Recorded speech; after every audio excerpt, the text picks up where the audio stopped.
Welcome to my morning coffee. Always bold,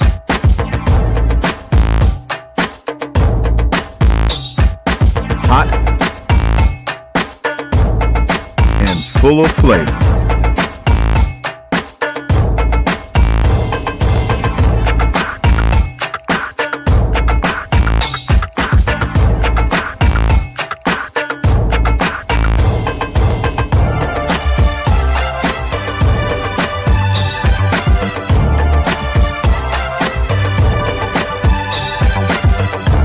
Gia and Tonya are my morning coffee. What's in your cup?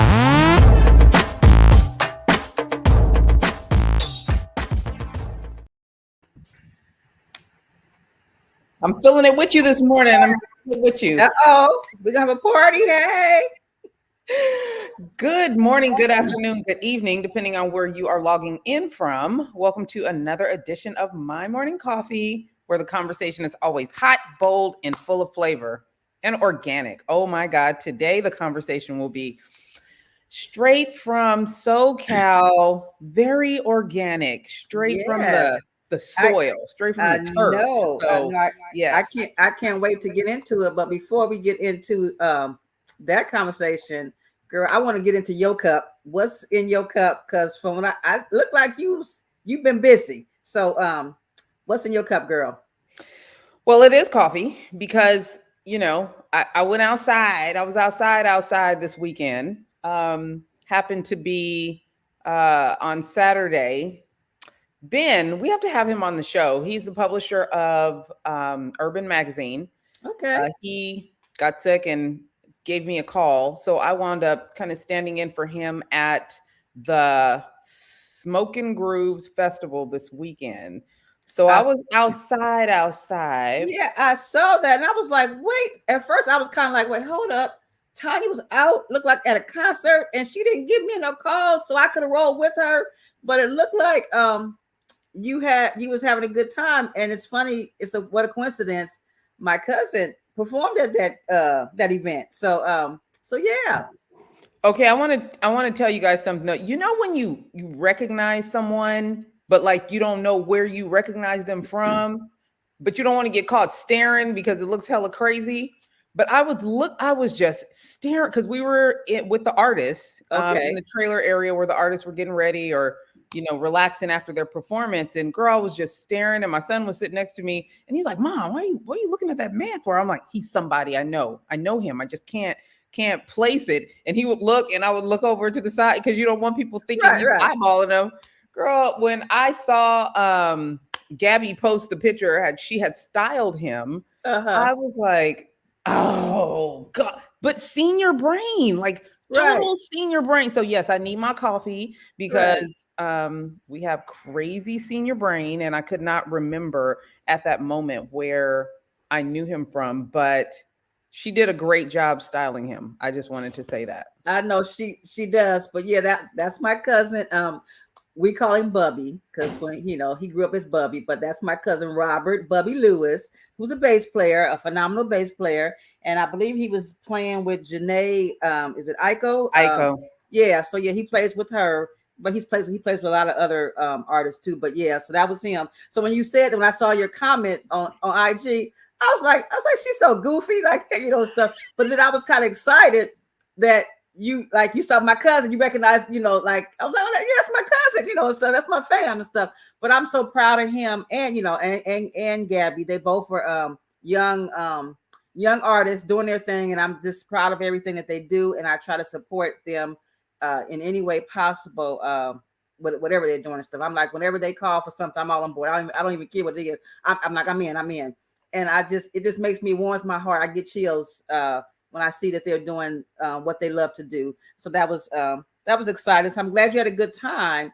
But also you was doing some other stuff this weekend, Tonya, that I saw, and I was like, like for example, you had posted, I think you were doing your normal working out, and stuff. And you motivate me, you inspire me because you be getting up early in the morning, and I used to get up like that when I was going to work on a regular basis, and I was working a day shift, and I had to be at work like at 5 in the morning or 4 in the morning. yeah, I was getting up like that. But now that, my career is kind of winding down and I don't have that kind of job where I got to be up that early, I'm not really doing shift work anymore. I'll be sleeping in, right, when I can. So I'll be like, I'm gonna get up, I'm gonna work out with Tonya. And I was excited because the video was good. And I was like, I'm gonna do and you was coming down them stairs, and I was like, I had to pump the brakes. I was like, she had me. I was almost there. Then I saw the camera. I could tell you were going down the stairs, and you were going at a pretty, fast pace. I was like, man, I was cook up, work out, but now I'm not ready yet. I'm not ready for that speed yet. But I'm gonna get back there because I used to be there. But again, I took a sabbatical. But I'm gonna get back to it. And then also I saw that you posted some yumminess. And if y'all don't know, Tonya be cooking. And but she don't be inviting you over though. I'm gonna tell you that. She don't be inviting you over. Not all the time. And so she posted some food this weekend. And I was excited. Even Jeff got excited, and stuff. And we were like, so I had to call. I had to stop in motion and call her because the food looked good. And I was like, can a sister get some? I like pancakes. That's all I told her. I like pancakes. But so here's the deal.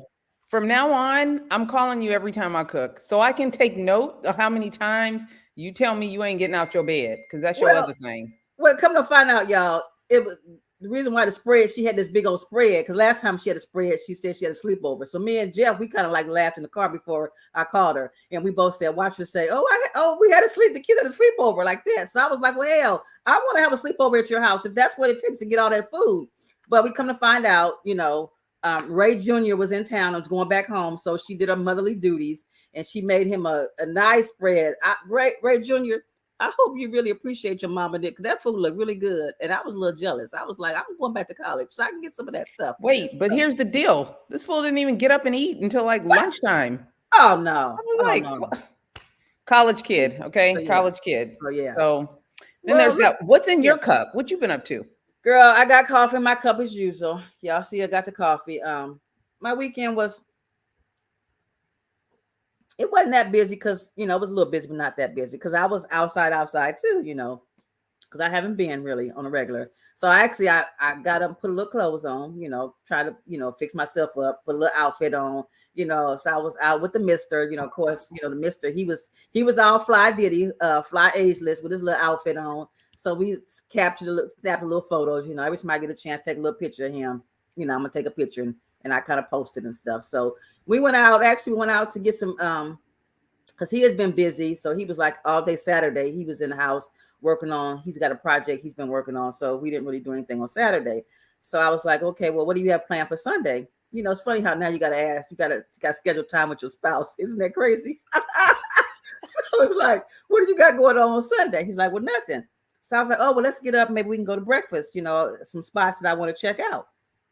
So he was like, well, okay. So we wind up going out to the to Long Beach, was out in Long Beach, went to breakfast at a place called The Attic.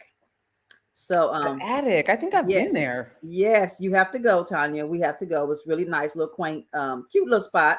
They got indoor and outdoor eating, but it looks like a house, Mm-hmm. I've been there. Okay. Yeah, it's really cool. It's really cool. So met the manager, and me, I'm always trying to plug my morning coffee some kind of way. So I kind of, threw it out there about having something there. So I'm gonna circle back. Well, I'm not gonna circle back. You're probably gonna circle back with him. Me to work. Yeah. I just do the introduction. I throw it out there, and then I let you will them all in and stuff. So yeah, so that's where this weekend I was in Long Beach. Cool thing is our guest is from Long Beach. Well, yeah, he's done some work in Long Beach. So let's go ahead and bring him on. Perfect segue to meet Chief Luna from Long Beach PD. All right. You're on mute. Okay, there you go. Good morning, ladies. How are you? Good morning. We're good. How are you? What's in your cup? How are you? You know what? My cup right here, it says UC San Diego father or dad. My youngest son, currently a junior at UC San Diego. I woke up early this morning. It was beautiful out there. Went out for a walk. on the beach in Long Beach with a couple of friends. I usually meet Monday morning. And the place you're talking about, the Addict, been there. Wonderful place. I do recommend it. Oh, good. Yes. The food was lovely. The service was great. Our server was Heather. Heather's awesome. If y'all go there, ask for Heather. She's good. So yeah. See, I'm plugging the business. I'm plugging the waitress because that's what I do. I'm all about the people, and hey, supporting the people and putting it out there. So listen, for those of you that are out there watching the show, know that Miss Gia, like Miss Gia,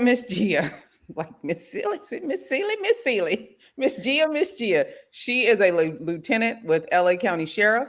And on our show today, we are talking to a man who is actually running for the top position with LA County Sheriff. So I definitely want to get into why, okay? Because one thing I've learned as a public servant is that it ain't easy. It takes a lot of work, and you don't make everybody happy, and sometimes you don't make anybody happy. So why would you even bother with this job?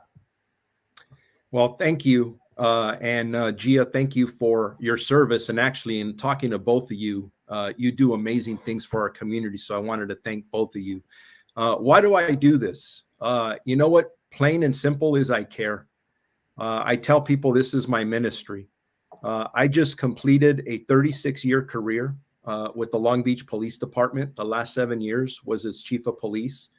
And I retired. My last day was the 31st of December of 2021. And yeah, some people say, hey, the part of the American dream is to retire and ride off into the sunset. And ladies, and for all your viewers, I'm not done. I'm not done at all. And I really do believe and love public service. And I really care about what's happening in the county of Los Angeles. And I want to be at the table. Some people say, hey, it's a huge organization. There's a lot of challenges, but that's what gets my blood going. Whether it's about crime, homelessness, I want to do the same thing I did in Long Beach, and we were very successful at some of these things in Long Beach. Well, Luna, let's get into some of the stuff that you did at Long Beach and some of the things that you want to do if you become the top officer for LA County. Can you talk about some of those things? Yeah, absolutely. So in Long Beach, when I became chief in late 2014, if you recall, in the summer of 2014, Michael Brown was killed in Ferguson, Missouri. So there was a lot of work being done across the country regarding police reform. And a report had come out right about that time that was authored by a couple of really a group of very good people, one of them being Charles Ramsey. So one of the things that I did, because being in Long Beach, you're considered one of the major cities in the United States. And I was on the executive board for the Major City Chiefs Association. And so one of the reports was the President Obama's 21st century of policing. So what we did is there were 6 components to that report, and we wanted to accomplish the pillars that were in that report. So as I talk about any accomplishment in Long Beach, I go through those specific accomplishments. And if I'm taking too much time, cut me off, because I'm going to try and summarize the best I could. One of them was to build public trust and legitimacy. So during my tenure as chief of police, we were transformative in setting standards for what I call relationship-based policing, and trying to have the best partnership with all of our communities that we possibly could. And we accomplished a lot of that. But when I say accomplished, it doesn't mean that I was waving a flag saying that was done, because the work's never done. It's evolving. There's always better work to do.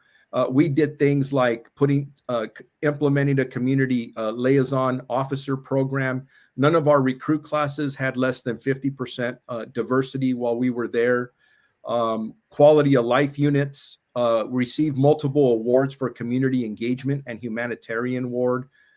Restarting juvenile or youth programs, midnight basketball and things of that nature. Next, policy and oversight was pillar 2.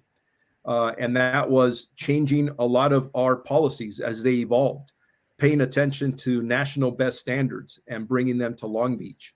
I could go on, but if you have more specific questions, because there were a lot of accomplishments. And before the show's over, I would like to talk, because people want to say, well, what did that get us? What did that get you? And if I just may throw out a couple of statistics. In my years as the chief of police, a lot of the changes we made to policy, to training, to accountability accounted for a 50% reduction in officer-involved shootings, a 28% reduction in uses of force, and a 30% reduction in citizen complaints. Those are just some highlights of a lot of the accomplishments that we in the city accomplished, because it just wasn't me. It was members, men and women of the Long Beach Police Department, the leadership we had in our community that we worked in partnership with. What do you see as some of the top issues with LA County Sheriff's Department right now? Let's go with the top 3. Okay. First of all, I want to start off by saying that there are a lot of really, really good people that work for the LA County Sheriff's Department. I've been around the men and women of that department, not only in my over 3 decades of law enforcement, but even as a kid growing up. So really good people. But there are some challenges right now. And a lot of it is with the sheriff running the department. My 5 priorities in the sheriff's department, number 1 is to reduce violent crime and make our streets safer. Number 2 is to address homelessness. Number 3 is to restore public trust and credibility with the sheriff's department. And a lot of that has to do with the leadership, not working with or working in collaboration with either the community, with local government officials, the board of supervisors, just anybody across the board. Number 4 is to modernize the sheriff's department into a 21st century sheriff's department. I want the sheriff's department to be the best in the country. I think it's a very good sheriff's department. I think it's taken a couple of steps back with this current sheriff, but it can do so much better. And then number 5 is I am so big on mental health care. And I want to completely change the way we take care of our employees and deputies from a mental health care perspective. I did that in Long Beach with the assistance of our labor organization, and we completely shifted the priorities. And if you look at studies across the country, you're able to reduce misconduct with employees by making sure that you are removing the stigma of raising your hand and saying, you know what, I need mental health care, not only for me, but my family members, to make you a better, productive employee and more engaged with the community that we serve. I love that you said that there are some wonderful people that work for the sheriff's department. Here's one that has been there for what, 20, 30, 40, 50 years? How long you been with it? 31 years, 31. So what would you tell someone like her in regards to why you would be a great person to lead the command and lead that organization? What would you tell some of these people that kind of set in their ways about what policing looks like, set in their ways about what management looks like in these types of departments? What would you tell some of these old timers, sorry, Gia, about you coming into the department? How would it change? How would it benefit them? And what might they actually have to worry about? So, Gia, I don't know how you did 30 or 31 years. You look 35. Hey. Oh, you know what? You know what? Luna, you need to cut it out. It must be all the workouts you were talking about earlier. You look great. You know what? Coming in again to a very good organization, I'm going to simply say you go back to the oath that we took and why we took it. People in law enforcement, most of us are amazing people, and we raise our right hand and we swear to protect, to serve, no matter who you are, how much money you have in your pocket, what color you are, religious affiliation, sexual orientation. It doesn't matter. That's who we are. And that's where we have to be grounded in again. To have a leader who stands up there and is constantly wanting to do battle with everybody because they don't see things his way is not the way to lead. And I'm shocked that the way this sheriff behaves, because if Gia or her peers at work behave the way he did, they would be disciplined. And that's not the way to lead. So we have to go back to the foundation of who we are and what we stand for, and then rejoin not only this region in law enforcement, but this entire country, because the sheriffs are missing at the table, and there's great people there, and I want to bring them back to the table, and I have a national standing in national law enforcement through major city chiefs and perf. And I want to connect the both so everyone at the sheriff's department has that pride and say, yes, I work for LA County Sheriffs. And it's not, I work for Robert Luna. I work for the LA County Sheriff's Department, to have pride in that organization, who we are and what we stand for. And it all begins in our communities, how we interact with our communities, how we collaborate and partner with our communities, how we get away, pull back that black curtain that we're hiding behind and say, hey, we're proud of what we do. These are our policies. This is how we're thinking. And by the way, if we make a mistake, we're the first ones that are going to say, you know what, I'm sorry, we made a mistake, but this is how we're going to get better. And we're going to do it collectively. That's how you stand in front of people, because going in there, it is going to be a lot of work. But I have the confidence in the people who work there, because they're good people, that they just need the right leadership to get us to the next level. That's what I plan on doing with the sheriff's department if I'm elected sheriff. Okay, Luna, I have a couple questions, and I hope I don't forget them, because you've been saying a lot and it's all been good. But once I want to circle back to, you said something about modernizing the sheriff's department. Can you give some examples on how you plan to modernize the department? I would start with technology, and there's multiple examples. But to make sure that everyone who's working in custody, for example, or in the field, will have not only a body-worn camera, but the most modern technology that's available, to make sure that we're working transparent to the community, so they could see what we're doing, and then the employees feel safe with the tools that they're going out in the field. Because it's, as you know, I don't need to tell you, law enforcement is one of the most difficult jobs out there. So we have to provide you with all the tools. To have a cellular phone that's the county's in your hand, that you have the availability to do a lot of your work on that cell phone. How would you like if you are in the field or anywhere in the department, and if you get a job or a call, that you have all the information before going there, even if you have an address, who lives there, what are the histories of the people that are there. If I can put that kind of information in your hand as a LA County deputy or an employee, that would make your job so much easier. Better equipment, better cars. Those are the things you have to do, but you have to have a good relationship with the people who fund you, like the board of supervisors. You have to be able to prove through data, not just say, hey, I need this and you're going to get it. No, you bring back best practices. This is what New York PD's doing. This is what Houston PD's doing. This is what I want to pilot and see if it works. It will make us more efficient, more effective, and more productive as an employee. And that raises morale, and that will help us all.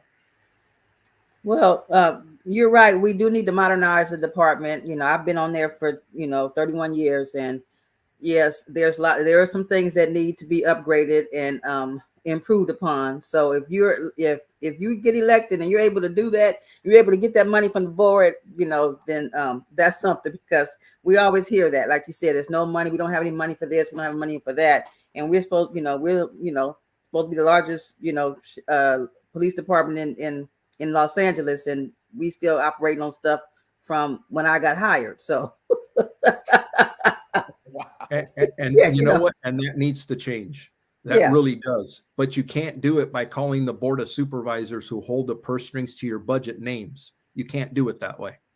I have to say, I tune into to his whatever his lives with updates, and I was just blown away at how disgusting his conversation was about the supervisors.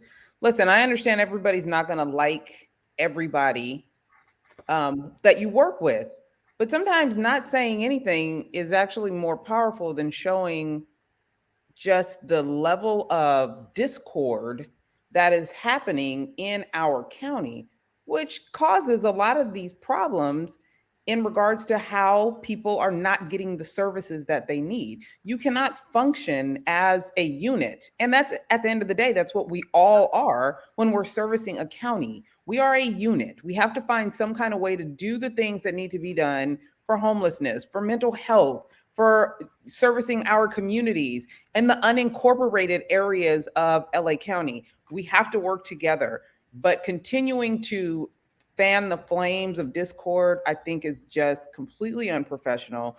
And it's disheartening because for the people that are looking for you to provide solutions, they know it's not coming because y'all can't even get along. Like it's a mess. So what is your way of dealing with people that you have to collaborate with that you might not agree with? How do you go about managing those relationships? What is your leadership style that allows for things to be productive and progressive, even if you don't agree with those people? I love working with people, and I believe in people, even if I disagree with people. And I talked about this being my ministry earlier today. I am a man of faith. And I'm going to throw in a plug for a friend of Tonya, yours and I, Marcus Goody Goodlow. And he wrote a book called Habits. And one of the 6 habits that he talked about was treating the needs of others as sacred. And there's so many good things in the book, but fundamentally, from a leadership perspective, you have to respect other people, even if you disagree with them. Why? Because conceptually, people have to have trust in their government, and we can achieve more together than we can alone. Fundamentally, that's what it's all about. And I know just one other thing about Goody, because I know he'd be proud of me if I said this, a quote for Martin Luther King about, hey, let's build bridges and not walls. Fundamentally, that's what we have to do in this county and start rebuilding relationships. I go back in policing, and it almost goes back to the other question that Gia asked me. How do you go in there on day one? And there at the Long Beach Police Department, one of the fundamental foundational things that we based a lot of our values on was Robert Peel's 9 Principles of Policing. And that talks about working in partnership with your community and others around you to achieve what we need to achieve to make our communities safe. Fundamentally, that's where it's at. It's about the way we treat each other. Ladies, if we got in a debate, maybe we may disagree on an issue, but that doesn't mean we become enemies or because you disagree with me. And also, I got to be honest with you. I never walk in a room and think I'm the smartest person in that room. I don't also believe that I'm the only one who can do things right. You can't do that. You have to take input from others. You have to work with others. You have to find out what their needs are and then figure out a way or figure out the best path forward collectively. And then at the end, guess what? We all take credit for it, not just one person. Okay, 2 things. We have a question from one of our viewers, but before we go to that question, I have a question for you, because you talk about, restoring public trust and working with people and working with your community. So given the history in the Black community with law enforcement, it ain't been good, right? And how do you plan to restore the trust in the Black communities with law enforcement? Do you have a plan for that? Yes, ma'am. And you know what? Every contact counts. every time we talk to somebody or we're taking action, that is the perception of us. This is why I became a police officer to begin with. Growing up in East Los Angeles in a poor migrant neighborhood where the perception of the police was not good. The reason as a young man I decided to jump into police work is to change the way things were. And look at, I end up making history in Long Beach. I become the first Latino police chief. I became the police chief there because I was the most qualified person to take that job, not because I was Latino. I took my relationships with Latinos, African American, our Cambodian community, our Samoan community, very, very serious. But I want to give you one specific example. As the chief of police, again, I was paying attention to what was going on nationally. Different chiefs of police were bringing in a history class to teach our officers, not just the law enforcement history, but why is it that if you walk into an African-American household or a Latino household or an LGBTQ household, why is it that you may get treated different as a police officer? Understand the negative history that got us here. Man, I'll tell you what, when I see old videos of the civil rights movement in the 60s and I see what was happening, it still brings tears to my eyes. I had nothing to do with that, but I also understand I represent a profession that once upon a time did those awful things. We've got to accept the past and figure out the best way forward. How do you do that? By making sure that our history is taught. So there's one famous person once says that history ignored is history repeated. So teach everybody and making them culturally competent to what's happening so that we learn and treat everybody the way they should be treated. It's about constitutional policing, period. Everyone should be treated the same. Let's go ahead to Miss Laura, MD. She's actually a city councilwoman from Redondo Beach. Would you be supportive of homeless court models or have a community outreach department to serve to develop neighborhood relationships? Yes to all of them. Just a simple answer, because the status quo is not working. We need to figure out a way to learn from the things we did well and the things we haven't done well, and then move forward, because for a deputy in the street, a police officer in Redondo Beach, wherever you're a police officer, you have to have options. You get dispatched, you get put in a situation, and what do you do with somebody, specifically when you see them over and over? At the end of the day, there are a lot of people suffering from mental illness and addiction on our streets. We have to have better services for them. We need to have a community-based system of care where there are options, and then we start long-term problem solving as opposed to just moving people from one location to the other. And then there was a second part of the question in there about neighborhood. Can you repeat that last part again, please, about the neighborhoods? Would you be supportive of having community outreach departments to serve and develop neighborhood relationships? Absolutely. Public trust and legitimacy is one of the top priorities in law enforcement. Whatever we can do as a sheriff's department, as a police department, to engage, collaborate, and be seen as a guardian of that community and a helper, we have to do that. And I wish I had more time, because I could talk about our neighborhood walks program we did in Long Beach, which is hits 100% of what the council member's talking about. Listen, don't mean to be cynical, but most people that I know that start in public service, I think they do start with an authentic heart, with the desire to help and serve and make things better. But after a while, based on experiences, sometimes that becomes jaded, right? It becomes more selfish, self-centered, what I want. You hear these people that, got elected in whatever office, and it was about the community and how they were going to help the people. And then it became about what they think is best, what they want to happen while they're in office. How do you keep that from becoming a reality with LA County Sheriff's Department, not just yourself, but any of your leaders in your organization and the rest of your officers? Because I do believe that they start in earnest, but it tends to get jaded based on experience. So I want to let you leverage that piece of humanity, knowing y'all go through a lot. So your perception of what should happen might change, but it also then affects what it is you're trying to do or the legacy you're trying to leave with the department.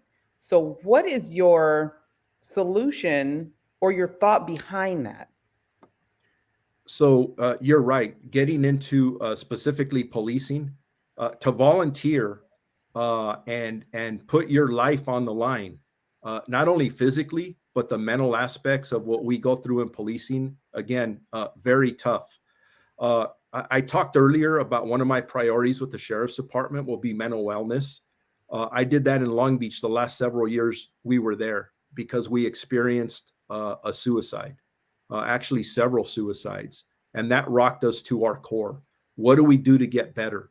And exactly what you're saying, Tonya, is that after so many years, and it could, let's just put a number on it, but this is, I'm going to say about 5 years, we have to be able to offer our employees and their families mental health care, and not have a stigma around somebody asking for help. Because we see things, our deputies, our police officers see things in the field that others do not see. And you have to have a coping mechanism. And that coping mechanism cannot be, going to have a drink after work, going to hang out with all your buddies and ignoring your family, which then could cause things like divorce. So we really have to get into the mental health care aspects. I served before I retired on an AT&T law enforcement, public safety wellness. And this is exactly what we talked about, is how do we rejuvenate people? How do we get them back on track? How do we put our arms around them to say, you know what, you are special because you're doing this. We care about you. Now, how do we make sure that you move forward still with that drive of service? It's about service for others, that oath that we first took. And we need that. And it's very vital. And we're not doing that right now. We're doing it now in Long Beach. And we have numbers of people who eventually started volunteering to say, you know what, I do need help. And it could be issues you may be having at home, which are impacting you at work, which impacts misconduct complaints at work. So that's the number one way I would address it. But let me just end by saying this. People like yourself who have spent a lifetime of serving others in leadership roles, asking for help. What else can we do? I understand I may not have all the answers, but I'm smart enough to ask good people, smart people like yourself, hey, can you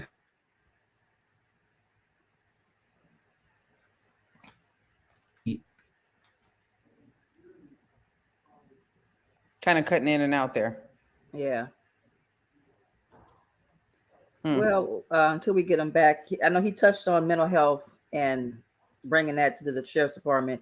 And the Sheriff's Department, we do have mental health wellness for employees. That is available. The question really is how do you, because it's there, services are there for employees, is how do we get the employees, these young employees that are coming on, and some of the ones that are seasoned, to seek the mental health care, because it's available. We have a whole psychology department that comes in and it's all confidential, and you can talk, and your family can go and talk to them too. But I think it's a culture. Law enforcement, people that go into law enforcement, we're there to, to protect and serve. And sometimes we feel as though we don't need help. We don't have a problem. And we don't know how to ask for help. He's right. A lot of times officers don't. So to me, it's really trying to change the culture to let them know that it's okay and make it a part of the job, that there's something that you have to go through. Because really telling an officer, yeah, it's there, but am I going to go? But if you make it something that is kind of that I have to do, or it comes to me some kind of way during my employment, then I probably will be more open. They're probably more open to seek it more, because he's right. This job it's a rough job. We see a lot. And Tonya, I've always talked to you, things I've seen, things I don't talk about and stuff throughout my, out my career and stuff.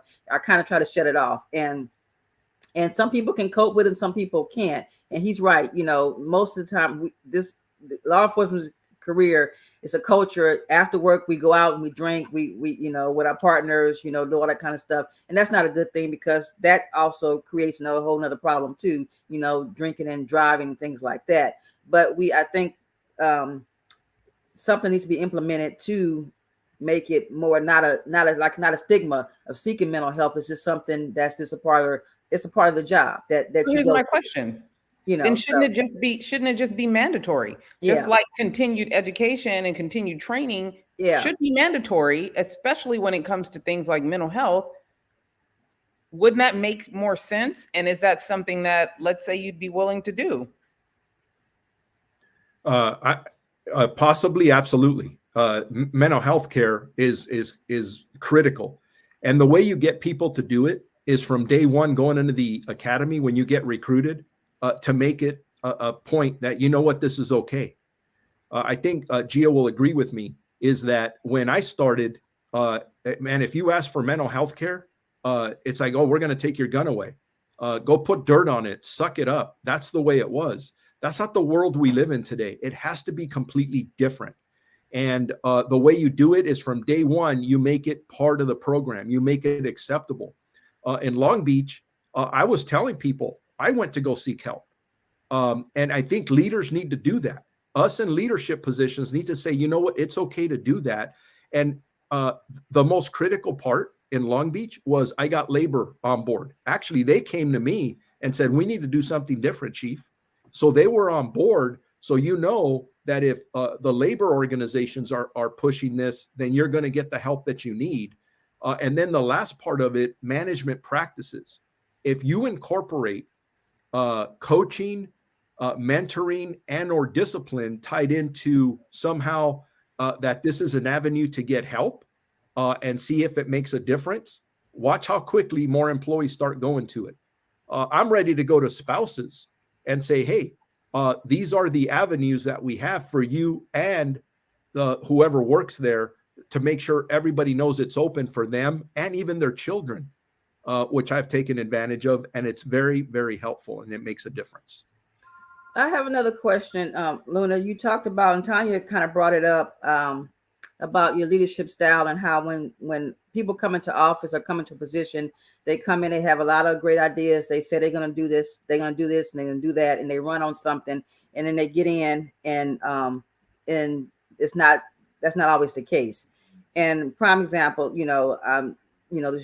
all sheriffs run on something, and they say they want to come in and change and do something better, and because they didn't like what the last sheriff did and things like that. As far as your leadership style working within the department and about being fair, it's always the stigma that, oh, the last sheriff, he had his people, and all his people got promoted, and I'm going to come in, I'm not going to be that way. It's not going to be about the card. I'm going to be fair. And I believe he kind of threw that out there and ran on that. And now that he's been in office, been the sheriff for a while, some people can say, that he's doing the same thing the last sheriff did. And, it's the same in the car mentality. The cars is being driven a different way. As far as,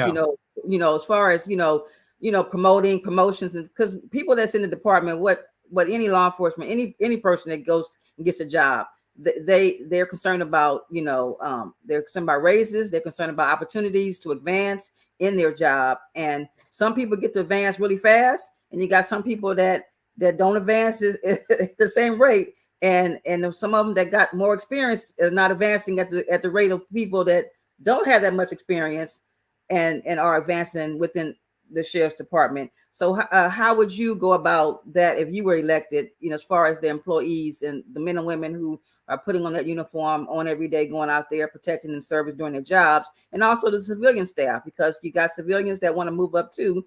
And I know their process is a little different as far as promotional wise. Theirs is more in line with civil service. But when it comes to the sheriff's department, you know, it's been all about in some administrations, you know, it's not what you know, it's who you know. And and if you had, you know, if you're not, you know, hanging out with hanging out with the certain ones, you could be a good deputy doing a good job. But you know, if they say, oh, nobody knows you, you know, Gia, nobody knows who you are, you know, so because you don't know who I am, but I have the qualifications for the job, I don't get the job because you don't know who I am. You know, some people hire on to do a job. You know, I hired on to do the job. I didn't hire on for everybody within the department to know who I am. You know, so what are your thoughts? So what I want to do is you come in on day one, because I'm hearing the same things you are. And obviously, my first job is to come in and listen. I want to know if there are challenges with the way promotions have worked. And I know with different ranks, especially if you get around the executive staff for the sheriff, that's different. So, you know, trying to get resumes, who's in what place, listening to people like yourself, because all of you know who the competent leaders are in the organization. And either are they in positions or are they not? And if they're not, why? So working with the employee labor groups, which is going to be very critical, trying to figure out, are the right people in the right places? And if not, why? And then how do we transition to be fair? Because again, I said it earlier, when you talk about procedural justice, and we touched on it a little bit earlier on the way we treat people outside the organization about getting along, I can't treat you, Gia, in a specific way negatively and then have you go out and treat people the same way. The standard needs to be the same. So I would come in, you listen, you treat people well, you figure out who and how should the best people be in positions. And yeah, there'll be, I think, people who are there now who are probably behaving in a certain way because the current sheriff has them doing certain things. There are people who maybe got put off to the side for whatever reason. My job is to come in, find the best talent, the best leaders, and it's going to be based on integrity. Number one, people who really care about people, that are there for the right reasons to serve other people and not serve themselves or their leader. Because at the end of the day, this will not be about Chief Robert Luna or Sheriff Robert Luna. It'll be about the LA County Sheriff's Department and the people who live in our community, who we serve. It's about them and who's going to serve them the best. And we will figure out a way to get there. And I hope it's people from inside the Sheriff's Department. You know, what if we bring people from outside in to evaluate what we have? So that way it's their national standards and not just so insular. Am I going to do that? I don't know. I'm going to listen to see what the issues are and then figure out the best way forward. When I said I want to make this a 21st century Sheriff's Department, and I want to make it the best department in the country, you get there not by just thinking insular. You get there by looking at best practices around the country, and let's get there. That way, you will have, and I think you already do have, a tremendous amount of pride in the department that you work for. Listen, I'm going to go ahead and get Peter Aziz's comment in. But before that, I want to ask you to address, as open and honestly as you can, implicit bias. We are all a culmination of our experiences, and how you see other people has a lot to do with what you've experienced in your life. There are people that really want to be police officers, but will not acknowledge that they have a bias towards certain people. And this is how we find ourselves in some of these issues where people are feeling targeted and treated differently, even though you continue to say, you know, get people to treat everyone nice and treat everyone. That sounds good, but the truth of the matter is that's not reality. People treat people how they perceive them, and that is based on their experience. So what is your best talking point for dealing with so much of the bias that people have experienced or have stated that they've experienced through LA County Sheriff's Department? Number one is to look at and acknowledge that people feel that way, that they have the perception that they're being treated that way. I won't repeat myself, but I said this earlier. That's why I became a police officer. I felt like I was being treated different. My family was being treated different. I've been pulled over for no other reason. When I worked undercover narcotics with long hair, buying and selling narcotics out there, I was getting pulled over all the time by other police departments, and my other counterparts were not. You have to acknowledge that that we, not only in law enforcement, that we as a community do have a challenge with bias.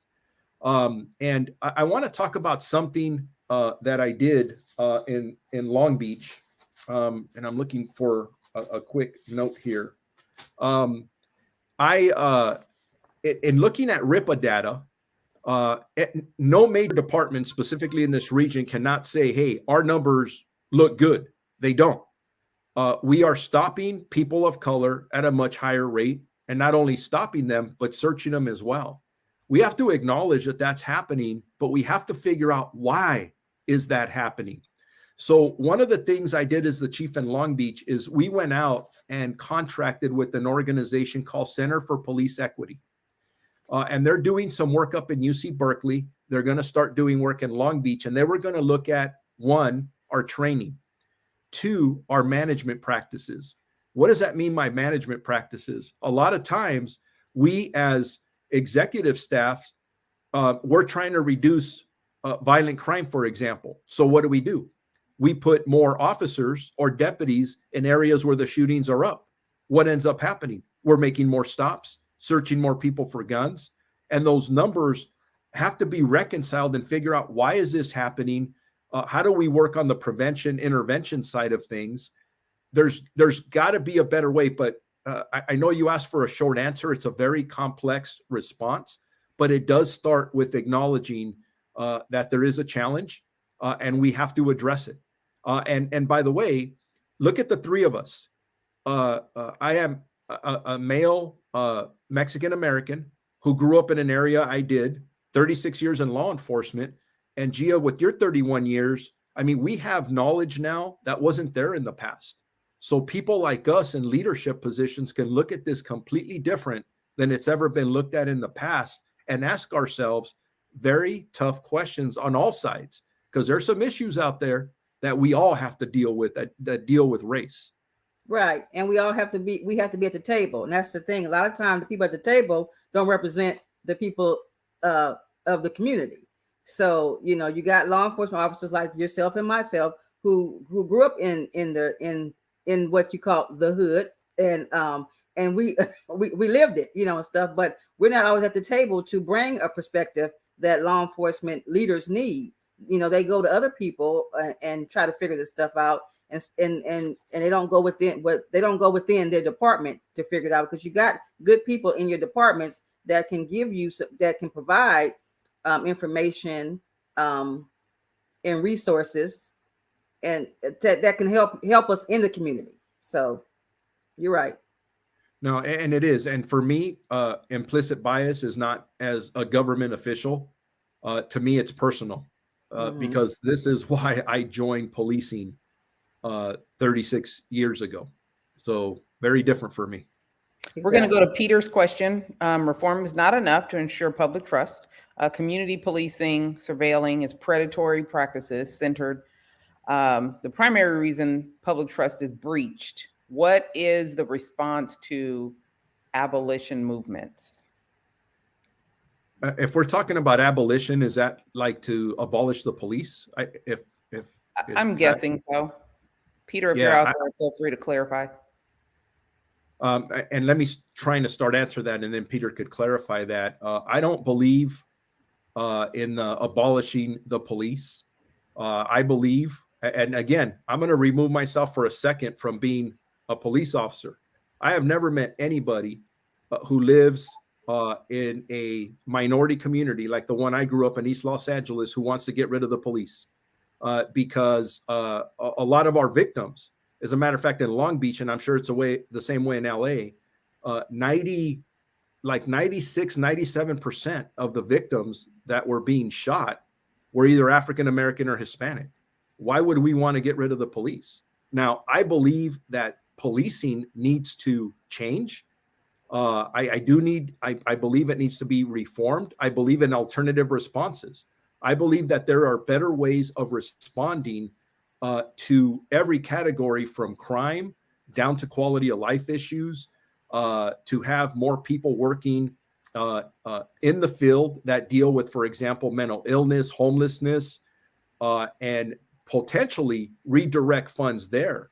But I think we have to be very cautious as we move forward because the trajectory of crime is not headed in a good direction right now. And I think what's going to have to start happening, we cannot take extreme right positions or left positions.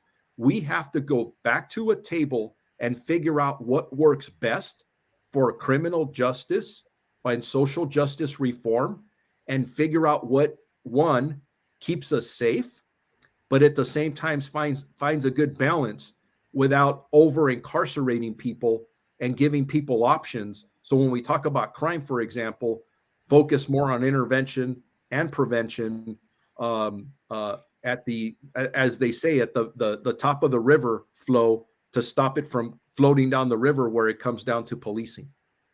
I love how you said certain things weren't your ministry. My ministry is our young people, and I'm also a gun violence survivor. I'm with Moms Demand in Everytown. So my question to you, before we let you out of here, would be, what are some of the things that you could possibly implement in the department that service our young people? Because they seem to continue to be left out of damn near every conversation. That's one. And then two, your thoughts on common sense gun safety rules, gun safety laws and regulations, because this is out of control and no one seems to want to address either gun violence and our young people. Yeah, let me start off with gun violence because it was a second part of your question. We have a gun violence epidemic in the United States. Just as I was leaving Long Beach, and it's the same in LAPD and the Sheriff's Department, we are getting a record number of guns off of people. There are way too many guns. There are way too many ghost guns.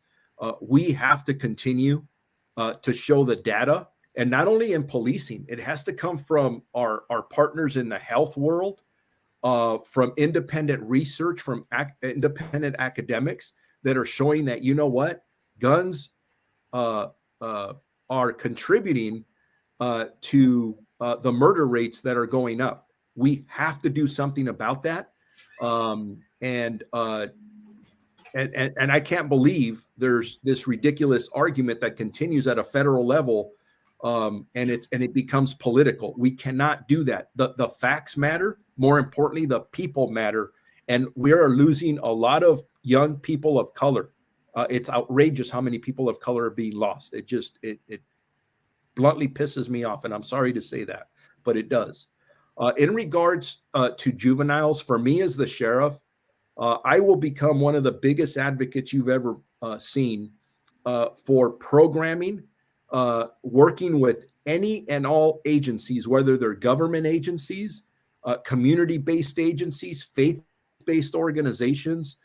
We have to jump out of our silos. We have to get around a table and figure out, okay, if you're doing this, what can we be doing over here? How do we get more funding, either through the state or the federal government? Because there's a lot of really good organizations out there. And how do we provide these resources? And I think it's got to be data-driven with academics. And what I mean by that, it's let's focus on whether they're reporting districts or any other way to measure where the majority of the violence is occurring, and then start there and figure out how to bring in the health into this, how to bring in private partners, whoever we have to work collectively to get more programming in because the status quo, I keep on saying that, is not working. So you'll see me as a huge advocate. One, for more juvenile programs. The police department, like in Long Beach, when we got reduced, I found a way to get midnight basketball back. I found a way to have police officers volunteer for a boxing program. I know that doesn't solve all the issues, but I had to start somewhere with whatever I could do. And then working with our local churches. Sometimes it was with no money at all. And we just found a way to do it because we had to save lives. And then the same advocacy at a federal level, either through major county sheriffs and major city chiefs at the federal level to get the gun legislation where we need to, because this is outrageous how many guns we have on the street. Okay, so got that. I have been campaigning for the Say No to Drugs campaign to come back. I need McGruff, the crime dog, or somebody to do something about all these drugs that our kids are getting their hands on. No one's talking about this, and it's insane. The consumption of alcohol, drugs, deadly drugs with our young people is increasing, and there's no solutions other than what? Mental health. Okay, yeah, there's mental health issues, but there has to be some things that can be put in place that tend to address our young people being addicted to vaping, being addicted to alcohol in their early teenage years, meth, and so many other prescription drugs at this moment. What do you have to say about that? Was there something that you did in Long Beach that can reflect what you can bring into LA County? Because just haven't seen it. Yeah, that is a huge challenge. And one drug that you didn't mention was fentanyl. There's a crisis with methamphetamine, fentanyl, heroin right now. And our communities have become more tolerant of drug use. And I think specifically for our children, we have to do something to change that. The one thing in Long Beach that I did, because I was the board chair for the Joint Regional Intelligence Center, which is a 6-agency, it was primarily for Homeland Security. And because drug overdoses, you got to pay attention to these stats because they're starting to go through the roof, but I don't hear them talked about. And you're one of the first. Drug overdoses are out of control. And what I did in Long Beach is I assigned our narcotic detectives to start going out, being called out every time there was an overdose to backtrack where that individual who suffered the overdose was getting the drugs from. Because it almost seems like, and if you look at the policies, they're not really on drug prevention or making drug arrests, specifically here in California, because the laws have really changed. It's things like police departments having their officers carry Narcan so they can prevent somebody from dying from a drug overdose. That's where we're at. I think we do need to change that narrative, specifically with our partners in education and talking about how bad drugs are. Marijuana use in high school, we should be talking about the fact that it's not a good thing to do. I'm not going to get into the politics of the marijuana industry, but we're talking about youth. So yes, we have a lot of work to do. And we got to follow the data, and the data does not look good right now. So you get elected, I'm coming in to help y'all bring back McGruff, and we're going to do some things. Yes, ma'am. Absolutely. Let's bring back McGruff, and we have to have another conversation, because I'm telling you right now, it's that tsunami that's coming. It's going to hit us, and no one's paying attention because of COVID. I know we have other, with Ukraine and Russia, there's so many things going on in our world right now that are very important. We cannot ignore the drug problem. Especially in our youth. Listen, we have to start with some of these conversations at an early age. Some of y'all out there, y'all ain't going to change your spots, your stripes, you old folks ain't going to change your way of thinking, but we do have an opportunity to change the trajectory of where we are going in this country if we start with the young people, and they seem to be left out of every conversation, regardless if that's with weapons, if that's with drugs and violence. No, it's not okay. These things that are going on, there's no excuse, and we have to stop letting them go and giving excuses for why we're not addressing the issues at hand. So I appreciate you saying that and acknowledging that it would be on the top of your radar and hopefully your to-do list if you get in. So listen, we've taken up a lot of your time. I know you have a campaign going on. So let us know kind of what's next for you. What does the campaign look like from here on out for people that are not, that knowledgeable about how a campaign runs or how they decide to vote for sheriff? Anybody in LA County can vote, yeah? Yes. So I believe this is the most important sheriff's race that has ever occurred for a lot of reasons, and a lot of the reasons that we talked about on this show. So I encourage you to follow this race, get engaged in this race. Even if your city has its own police department, the sheriff's department still covers the courts, still covers the jails, and many other contract services throughout the county of Los Angeles. So make sure you follow it. There are several candidates in the race. They're all really good people. So what I ask you to do is do your research on all of us to make sure you understand who the best candidate is to take on the incumbent that's in office now. And then I also encourage you to follow me. And I don't know if I can do it through you, Tonya, or the best way to put out my website so people can follow me, learn a little bit more about who I am, my vision, and what I intend to do for the sheriff's department. So I'm at the campaign at Luna Sheriff for sheriff.com. So that's campaign at Luna for sheriff.com or at Luna for sheriff to follow me there. Awesome. We will go ahead and make sure we have all of that information in the captions of our show and on our page, and anything that you want to share with us, to share with our listeners and viewers, we definitely will. So let's make sure that we stay in touch.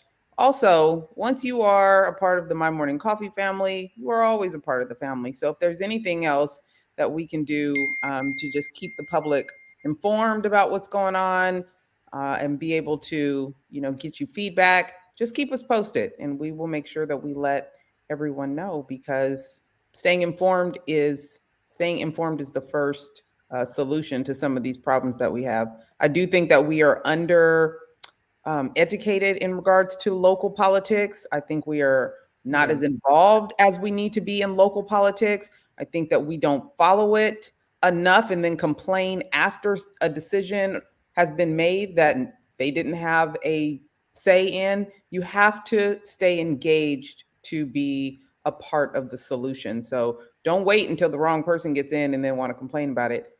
Stay informed, get engaged, and vote. You got to vote. Yes. It's kind of a thing. Mm-hmm. Thank you for coming on. And thank you for sharing and letting our viewers know a little bit more about you and your platform for sheriff.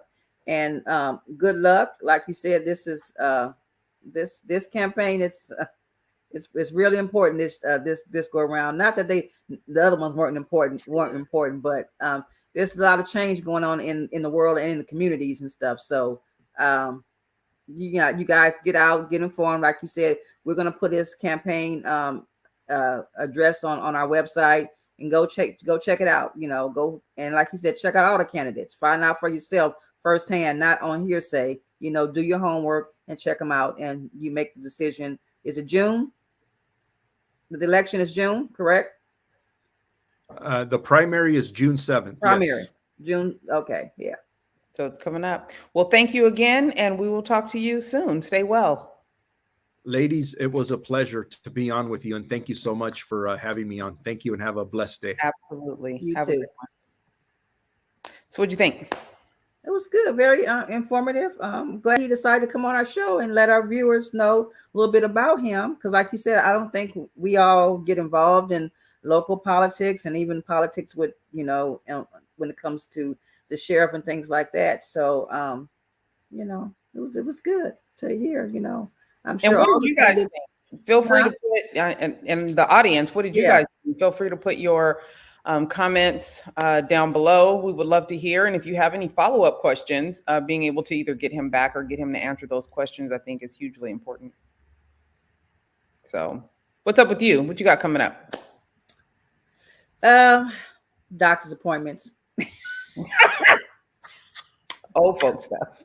Yeah, that seems to be my life right now. Doctor's appointments and stuff. So yeah, that's about it. I'm gonna be, going to the doctor and getting Doing checked your out. thing. And yeah, Cool. All right, y'all. I don't have nothing major, but I know you have some stuff coming up because you always got stuff coming up because you are Tonya McKenzie. So what do you have coming up? I don't want to talk about it. We're gonna have to offline on that. Oh, well, I do have something coming up, and I can't talk about it just yet, but I think it's happening. I think it's happening soon, maybe within the next 2 weeks. Something could be happening. And I can't wait to do the press release for that. Oh, yeah, sorry. so Yeah. yeah, but yes, yeah. So but when I get more, we'll be able to share more. But this, keep your eyes open. Follow us on all our platforms. You can always follow me on IG at The Mahogany Box, and you can follow me on Facebook, The Mahogany Box. And you might want to follow me because I got some new stuff dropping. I've been, in my little studio space, coming up with stuff. So, I'm always trying to do something different, something new, and some of the stuff might be just limited because, trying to make a whole bunch of stuff at one woman show, y'all, it's hard. But I try to do my best. But I pride myself on just doing a little bit of this, a little bit of that, small quantities and stuff. But I do have some stuff coming out. I've been painting again, so I'm gonna have some painted apparel that I'm probably gonna be dropping, and that will be in limited numbers. So don't be inboxing me talking about, oh, can I get this and that? No, this whatever's listed is all that's there. Okay. Yeah. So yeah, look out for that, and look out for what Tonya got going on. Y'all know she got something going on. Look, I'm excited. I'm like, yeah. Whenever she says she got something, I'm like, woo, yeah. Hey. So hey, Tonya McKenzie PR on all social media platforms or Sand and Shores. Don't be left out, and we will see you guys back here on Wednesday. Yeah. ooh, Wednesday. She said, Deborah said you've been cutting up, so just thought I'd let you know. All right, y'all. We'll see you. Bye.